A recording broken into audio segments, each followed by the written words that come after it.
बहू, कहाँ मर गई? अंदर से आवाज़ आई। जिंदा हूँ माँ जी। तो फिर मेरी चाय क्यों नहीं आई अभी तक? कब से पूजा करके बैठी हूँ। ला रही हूँ माँ जी। बहू चाय के साथ भजिया भी ले आई। सास ने कहा, तेल खिलाकर क्या मारोगी? बहू ने कहा, ठीक है माँ जी, ले जाती हूँ। सास ने कहा, रहने दे, अब बना दिया है तो खा लेती हूँ। सास ने भजिया उठाई और कहा, कितनी गंदी भजिया बनाई है तुमने। बहू, माँ जी की मुझे कपड़े धोने हैं, मैं जाती हूँ। बहू दरवाजे के पास छिपकर खड़ी हो गई। सास भजिया पर टूट पड़ी और पूरी भजिया खत्म कर दी। बहू मुस्कुराई और काम में लग गई। दोपहर के खाने का वक्त हुआ। सास ने फिर आवाज़ लगाई, कुछ खाने को मिलेगा? बहू ने आवाज़ नहीं दी तो सास फिर चिल्लाई, भूखे मारोगी क्या? बहू आई सामने, खिचड़ी रख दी। सास गुस्से से, ये क्या है? मुझे इसे नहीं खाना, ले जाओ इसे। बहू ने कहा, आपको डॉक्टर ने दिन में खिचड़ी खाने को कहा है तो खाना तो पड़ेगा। सास मुंह बनाते हुए, हाँ, तू मेरी माँ बन जा। बहू फिर मुस्कुराई और चली गई। आज इनके घर पूजा थी। बहू सुबह 4 बजे से उठ गई। पहले स्नान किया, फिर फूल लाई, माला बनाई, रसोई साफ करी, पकवान बनाया। सुबह के 10 बज गए।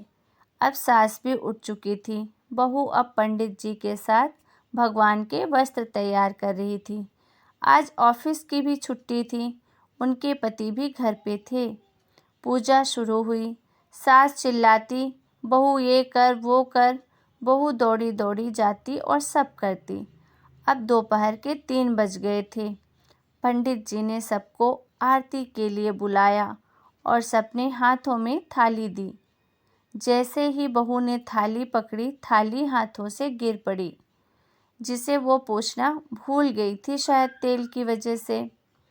सारे लोग तरह तरह की बातें करने लगे। कैसी बहू है, कुछ नहीं आता, एक काम भी ठीक से नहीं कर सकती, ना जाने कैसी बहू लाए हैं, एक आरती की थाली भी नहीं संभाल सकती। उसके पति भी गुस्सा हो गए, पर सास चुप रही, कुछ भी नहीं कहा।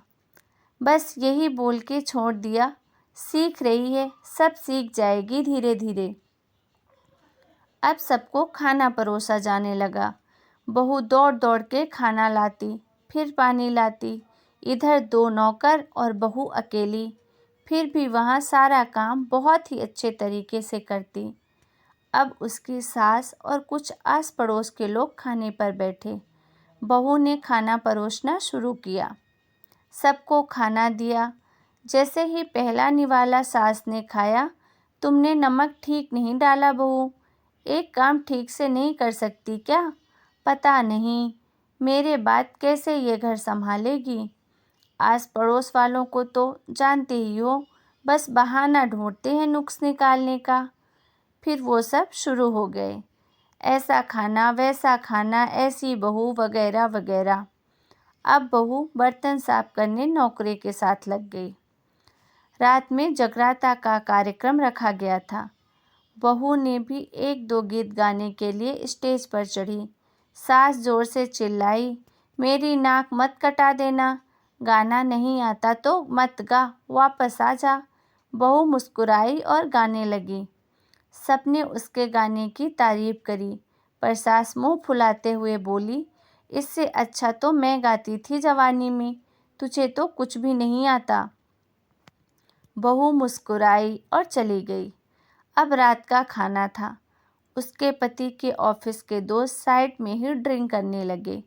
उसका पति चिल्लाता, थोड़ा बर्फ लाओ, सास चिल्लाती, दाल लाओ, फिर चिल्लाता, कोल्ड ड्रिंक नहीं है, पापड़ ले आओ।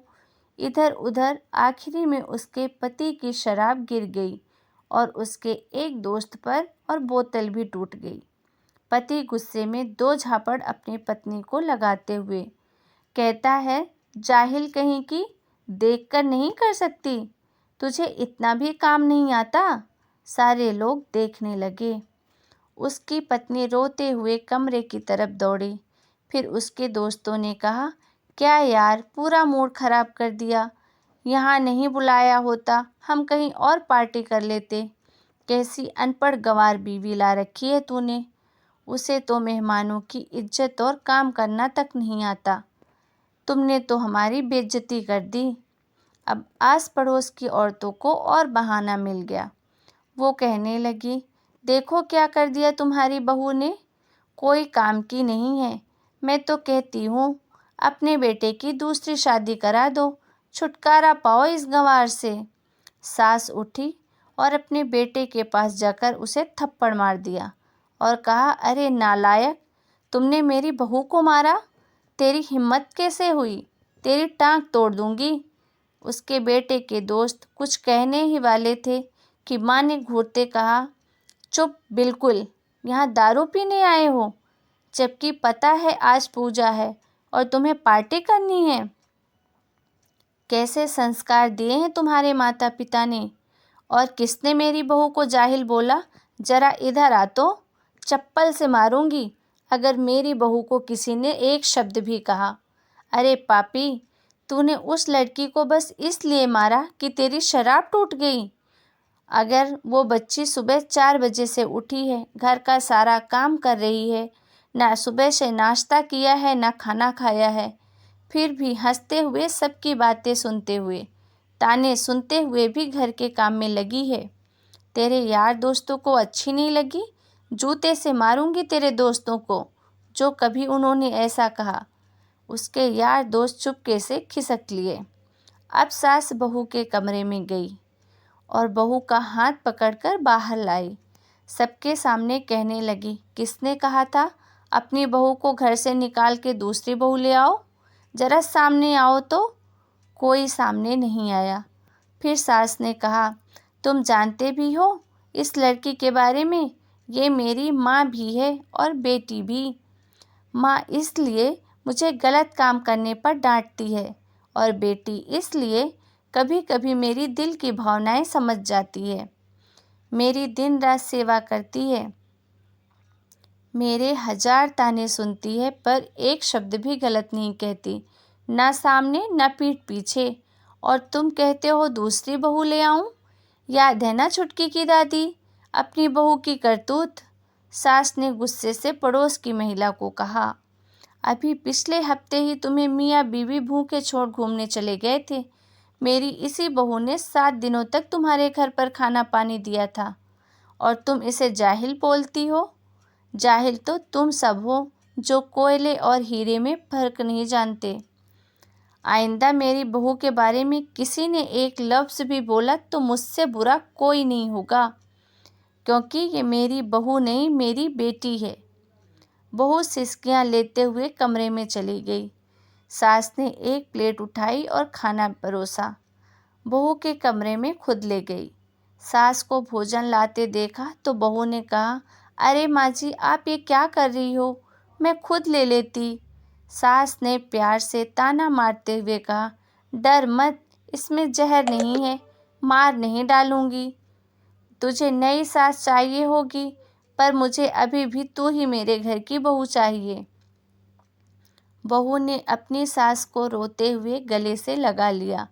सास भी रो दी पहली बार और कहा, चल खाना खा ले। फिर मजाक करते हुए कहा, फिर मेरे पैर दबाने चले आना और ये ख्याल मन में मत लाना कि सास पैर बोलती है